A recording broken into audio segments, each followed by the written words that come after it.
नमस्कार दोस्तों, स्वागत है आप सभी का आपके अपनी यूट्यूब चैनल ज्ञान पाठशाला पर। तो आज मैं एक स्टॉक लेके आया हूँ जिसका रिजल्ट हाल ही में डिक्लेयर हुआ है। कंपनी ने एक ओके रिजल्ट दिया है जिसका नाम है बालाजी एमाइंस लिमिटेड। ये एक एमाइंस स्पेशलिटी केमिकल मैन्युफैक्चर करता है। कंपनी का जो मार्केट कैप है वो बेहद ही छोटा है, तो ये एक स्मॉल कैप कंपनी है। कंपनी का जो प्रेजेंट प्राइस चल रहा है वो 2306 रुपये का। कंपनी ने पिछले एक महीने में लगभग 3% का रिटर्न दिया है।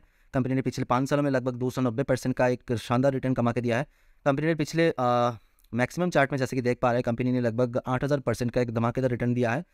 कंपनी के कामकाज के बारे में देख लेते हैं। कंपनी जो मैन्युफैक्चर करता है ethylamine derivative of specialty chemical pharmaceuticals के जो केमिकल वो निर्माण करता है।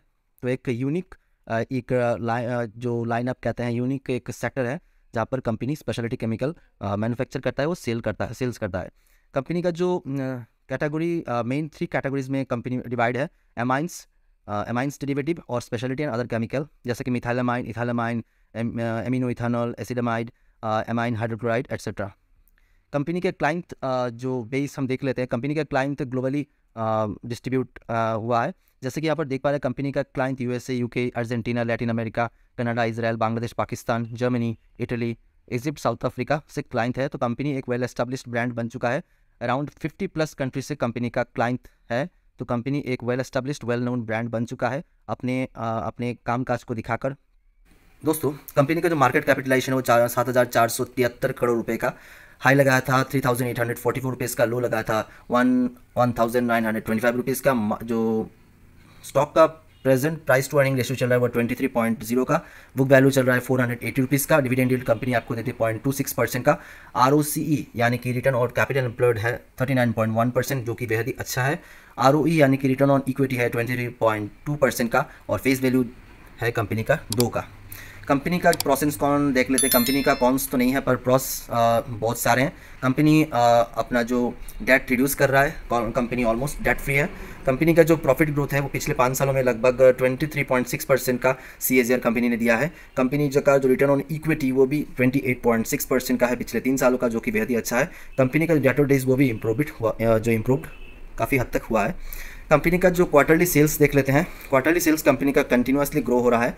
मार्च 2020 से लगभग मार्च 2023 तक कंपनी का जो क्वार्टरली सेल्स वो जैसे कि यहाँ पर देख पा रहे हैं 347 करोड़ तक बढ़ चुका है। कंपनी का एक्सपेंस भी लगातार बढ़ रहा है। हालांकि कंपनी थोड़ा सा पिछले 2-3 क्वार्टर से कंपनी ने थोड़ा सा सेल्स या फिर थोड़ा सा प्रॉफिट थोड़ा सा डाउन हुआ है, पर कंपनी एक अच्छा एक वेल मैनेज कंपनी है। कंपनी का नेट प्रॉफिट भी जैसे कि देख पा रहे हैं पिछले मार्च 2020 में था 32 करोड़ रुपए, जो कि बढ़कर हो चुका है 38 करोड़ रुपए। कंपनी का EPS भी कंटिन्यूसली ग्रो हो रहा है। दोस्तों, कंपनी का ईयर ऑन ईयर बेसिस में प्रॉफिट एंड लॉस देख लेते हैं। कंपनी का सेल्स कंटिन्यूसली ग्रो हो रहा है। जैसे कि मार्च 2012 में था 447 करोड़ रुपीज़ का, जो कि बढ़कर मार्च 2023 में 1726 करोड़ रुपीज़ का हो चुका है। तो काफ़ी अच्छा जंप दिखाया है। एक्सपेंस की बात करें तो एक्सपेंस भी कंपनी का बढ़ रहा है। तो एक्सपेंस बढ़ेगा तो कंपनी का प्रॉफिट भी बढ़ने का चांसेस बहुत ही है। जैसे कि कंपनी का प्रॉफिट 2012 में था मार्च महीने में 36 करोड़ रुपये, जो कि बढ़कर हो चुका है मार्च 2023 में लगभग 228 करोड़ रुपीज़। EPS भी कंटिन्यूसली ग्रो हो रहा है फ्रॉम 11 रुपीज़ टू 70 रुपीज़। तो काफ़ी कंपनी ग्रो हो रहा है।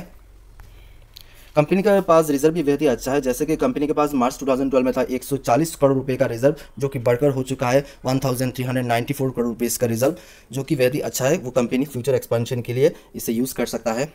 कंपनी के जो फाइनल जो एक आप कह सकते हैं शेयर होल्डिंग पैटर्न जिसके ऊपर कंपनी डिपेंड है, कंपनी इसके ऊपर ही ऑलमोस्ट डिपेंड करता है, क्योंकि अच्छा एक मैनेजमेंट हो तो कंपनी लॉस में भी रिकवर कर लेता है। लॉस से भी कंपनी उभर कर एक अच्छा एक 5 स्टार रेटेड कंपनी बन सकता है। तो यहाँ पर शेयर होल्डिंग पैटर्न देख लेते हैं। कंपनी का जो प्रमोटर के पास लगभग 53.71% का स्टेक है, वो जो कि एक कॉन्स्टेंट स्टेक पिछले कई सालों में है।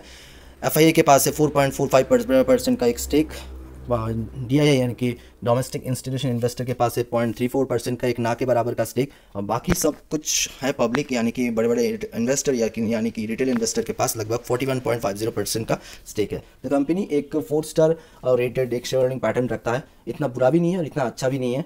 तो अगर आप इन्वेस्ट करना चाहते हो तो पार्शियल इन्वेस्टमेंट करिएगा। अगर आपके पास 100 रुपये हैं तो 10 रुपये करके थोड़ा थोड़ा करके इन्वेस्ट कीजिएगा। आशा करते हैं वीडियो आपके लिए इन्फॉर्मेटिव रहा था। प्लीज़ इस वीडियो को लाइक कर देना, चैनल को सब्सक्राइब कर देना और इस वीडियो को ढेर सारा शेयर करना ताकि सबको वीडियो मिले। लास्ट तक बनाने के लिए धन्यवाद। आपका दिन शुभ हो।